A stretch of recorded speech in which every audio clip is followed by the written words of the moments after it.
What's the shadiest thing that a family member has ever done to you? My uncle convinced me to invest my college fund in his guaranteed cryptocurrency venture, then disappeared with $30,000 and blocked me on all social media.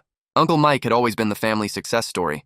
Fancy car, expensive suits, constantly bragging about his business deals at every holiday dinner. When I turned 18 and got access to my college savings, he approached me with what seemed like the opportunity of a lifetime. "Kid, I'm about to make us both rich," he said, showing me impressive graphs and charts on his laptop. "This new crypto project is going to explode. I'm putting in $100,000 myself, but I want to help family first." He promised I'd double my money in 6 months, just in time for college tuition payments. The pressure was intense. He kept saying this was a family-only opportunity, and I'd regret missing out forever if I didn't act fast. Against my better judgment and my parents' concerns, I transferred my entire $30,000 college fund to Mike's investment account. He gave me official-looking documents with fancy letterheads and promised monthly updates on my returns.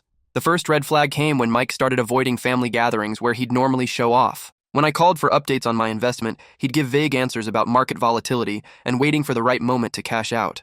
3 months later, I tried calling Mike and discovered he'd blocked my number completely.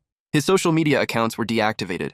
When I drove to his apartment complex, the neighbors said he'd moved out in the middle of the night without notice. That's when I started digging deeper.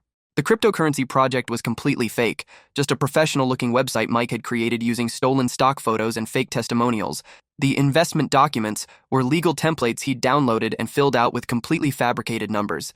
But here's where it gets really interesting. Through some detective work, I found out Mike had done this exact same scam to 3 other family members over the past 2 years, stealing nearly $100,000 total from cousins and even our grandmother. I gathered all the evidence and went to the police, but they said it would be extremely difficult to prosecute since it was considered family business, and I'd voluntarily transferred the money to him. So I decided to take matters into my own hands. I created a detailed Facebook post with screenshots, fake documents, and a complete timeline of Mike's lies and deception. I tagged every single family member, mutual friend, and business associate I could find. Within hours, Mike's carefully constructed reputation was completely destroyed. His girlfriend left him after learning the truth, his parents disowned him publicly, and his legitimate business partners found out about his fraudulent activities. The best part?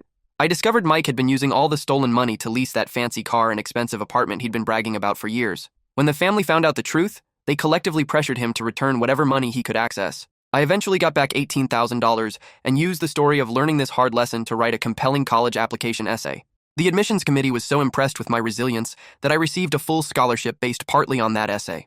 Mike now works the night shift at a gas station and lives in his childhood bedroom at his mom's house. At every family gathering, someone inevitably mentions his brilliant business venture, and he turns bright red with shame. Sometimes the best revenge is just letting everyone know who someone really is.